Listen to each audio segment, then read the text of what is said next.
Ça, le Maurice Kamto les avait pourtant prévenus qu'avant de rejeter ma candidature, demandez-vous ce que le peuple va désormais penser de cette juridiction. Ils n'ont pas compris. Moins de 3 mois, ils sont en train de supplier Tiroma de venir pour les contentieux post-électoraux. Mais Tiroma a dit qu'il n'a pas de temps à perdre. Encore une fois de plus, Tiroma démontre qu'il est différent de Kamto.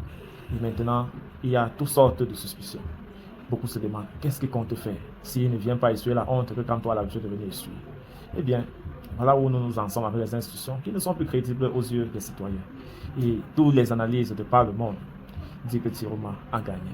Tiroma, lui, il a fait une sortie pour dire au Conseil constitutionnel que il n'a qu'à dire ce que le peuple a décidé, sinon il aura le peuple en face.